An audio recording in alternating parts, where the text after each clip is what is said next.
I'm a woman in my 30s who lives alone in a small house at the head of a quiet cul-de-sac in the UK. This street is a maze of roads away from the main road. Other than the occasional salesperson, you very rarely see anyone that you don't recognize. I don't exactly know all my neighbors, but I know what they look like, and I know where they live. I can't recognize their cars, etc. The weirdness happened over the space of a few months, several years back. I work from home, so I'm usually in, and sometimes I don't have a lot to do. The first day was one of those lazy days. It was about 4 p.m., and I'm sitting on the sofa, watching some daft shit about an alien cover-up. Someone knocked on the door. I have a surveillance camera hidden in the wooden canopy above the front door, so I checked to see who it was, because I wasn't expecting any deliveries, and I couldn't be bothered to deal with a salesperson.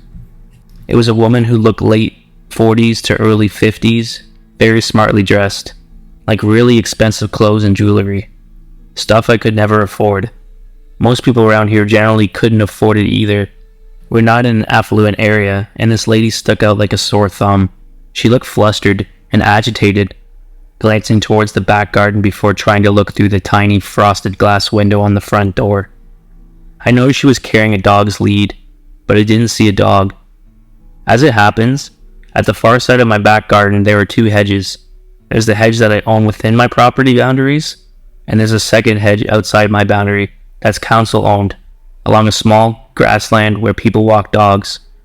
I know for a fact there's a hole in the council owned hedge, which I've reported it to the council at least a dozen times over the past decade, and they've done the square root of sod all about it. Because of my hedge, I can't reach it to do anything about it myself. Consequently, when I saw the dog's lead, I thought, shit, I bet her dog has gone through that hole. If it's a big dog, it's not getting into my garden, but if it's a small dog, it might be able to work its way through, and I've always got some cooked meat, so I figured I might be able to lure it out. I'm a dog lover, so of course, I want to help this woman if I can. When I was a kid, my own dog went missing for a few weeks, and I thought I was never going to get him back. I was heartbroken for those weeks, but fortunately, we did get him back, and ever since, I've been extremely sensitive to pets in need. I open the door, and this woman gives me the weirdest look, like she was expecting someone completely different to answer the door, and that I shouldn't be there. To be fair to her, my mom used to live here, too, so I didn't think much of that weird look to begin with. Maybe she was expecting my mom.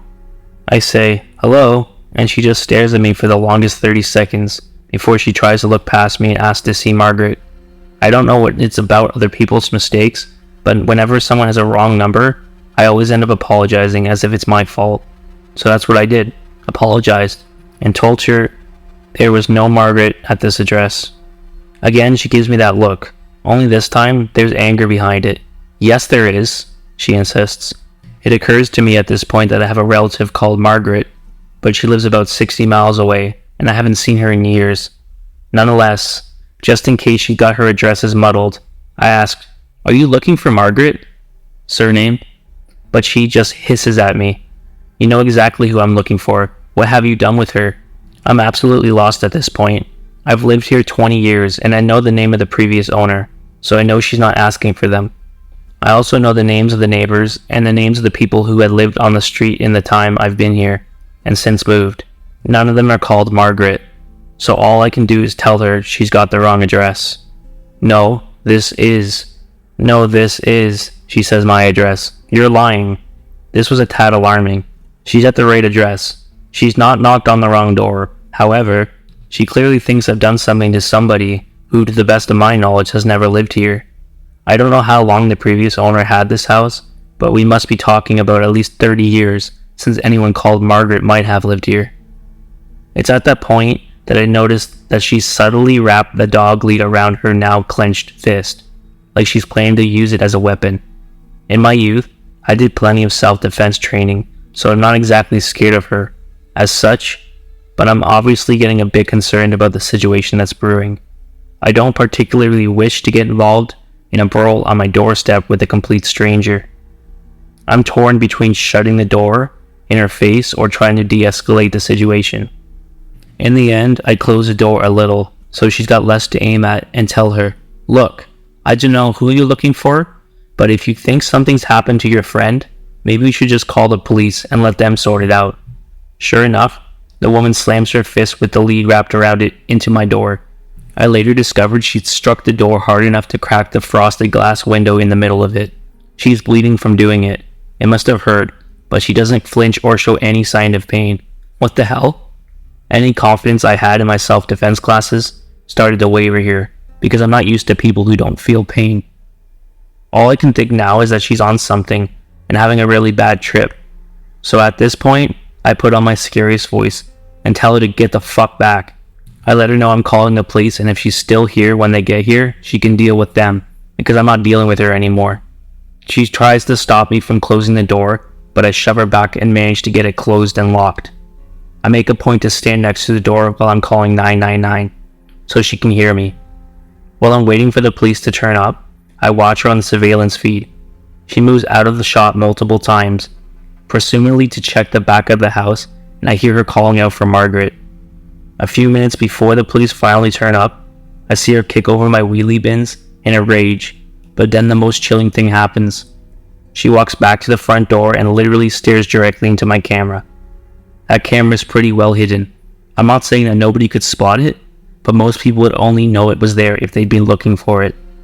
Most people aren't looking for cameras, right? She knew it was there. She must have eyeballed it previously. When? I don't know.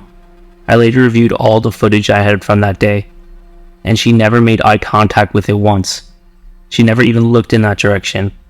I only had about a week's worth of footage before the oldest footage is overwritten, and I checked everything I had, and she was only on camera that day. All I can think is she'd been here more than a week prior. While she's staring right into it, she flips me the finger and then makes a throat-cutting gesture before walking off. I head to the window to watch her leave, and she's walking like she doesn't have a care in the world. She doesn't look back, just wanders away. Police finally show up. Good job. I wasn't being murdered. Take a statement. I give them a copy of the surveillance footage, and that's that.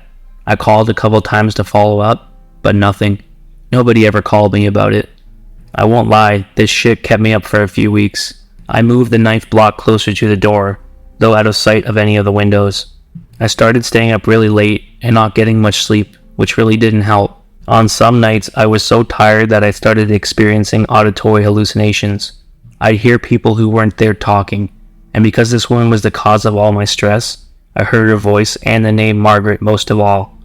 Every time I heard the gate open, it put me on edge. I'd review the surveillance footage every day. Eventually, as the weeks passed, and I hadn't heard anything else, I started to regain some of my comfort, and just put it down to a weird experience. It didn't last. About 4, maybe 5 weeks after the first encounter, she came back. It was just after midnight. I was in the living room mucking about on my phone with the TV on low volume for some background noise. I heard a car door slam and peeked out the front door window. A dark colored car was parked at the end of my driveway.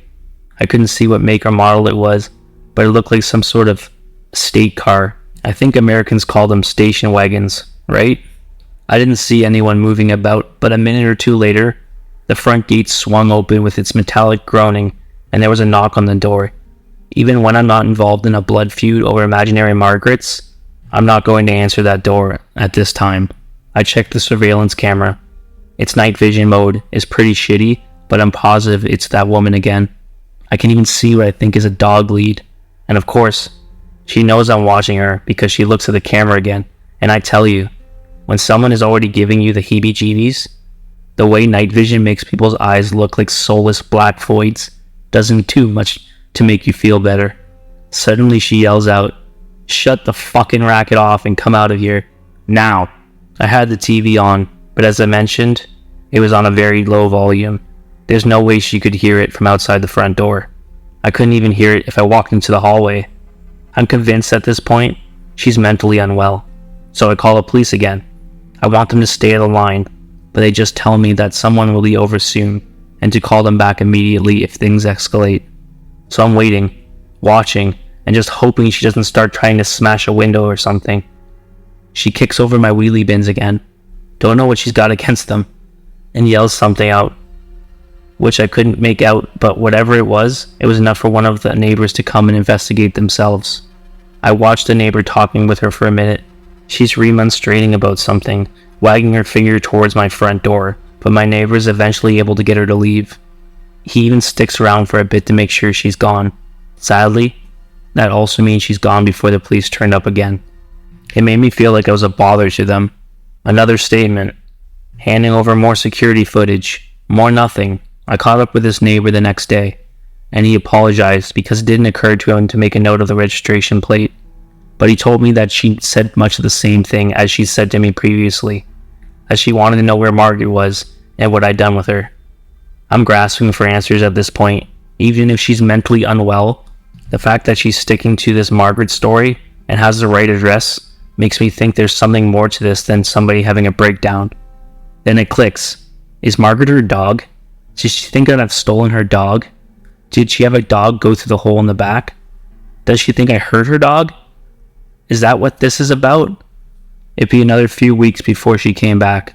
This time, at 3 a.m., I'm awoken by knocking on the door. A few minutes later, I hear tapping on the bedroom window. I know it's her. I can hear her saying things, but I can't really make them out because they're too muffled through the windows. It's like she doesn't want to get the neighbor out again, so she's trying to keep quiet.